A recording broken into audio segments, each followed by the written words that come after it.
खाली 1.5 फूट आहे फक्त खाली.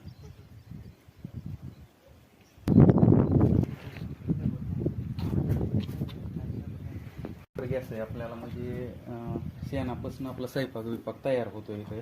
रोज एक 10-15 किलो शेण टाकलं की 2 टायमाचा स्वयंपाक आपला पूर्ण ह्याच्यात होऊन जातो. तर वेळेची बी बचत होती आणि शेणाचं गोबर गॅस प्लस बाहेर निघल्यावरती आपल्याला शेताला स्लरी बी वापरायला भेटते ती. तसं त्याची व्यवस्थाच केली. त्यात थोडं बॅक्टेरिया हे टाकून परत आपण ती वापरू शकतो. त्याला साधारणतः खर्च किती याचा? त्याला खर्च तसा जास्त 40,000 आहे, परंतु आपण अनुदान घेतल्यामुळे आपल्याला हे 13,000 पूर्ण चालू झालं. अनुदान कसं घेतलं काय?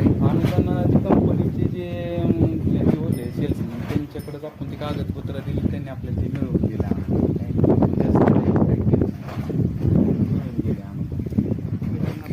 शेण टाकून घ्यायचं, परत बॅलरमधनं पाणी टाकायचे. पाणी टाकलं की पूर्ण असं गोलकी करा, पूर्ण मिक्स झालं पाहिजे. आणि मग जे शेणात काडी कचरा असतो त्याचं ती ह्याला काय आहे, आतमध्ये एक 6 इंचाचा 4 इंचाचा असं गॅप हा. आहे. जे काडी कचरा आहे ती खाली जमिनीत त्याच्यामध्ये त्या तळाला साठून राहतोय. नंतर ही साईडला केलं की ह्याच्यातनं डायरेक्ट ऑटोमॅटिक त्याच्यात पलीकडची जेवढं त्याला आपल्याला पाहिजे ते मटेरियल त्याच्यात जातं. त्याच्या लेवलला गेलं की ते थांबतं.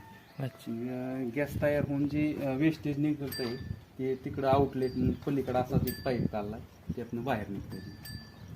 तिथल्या ह्याच्यासाठी करू.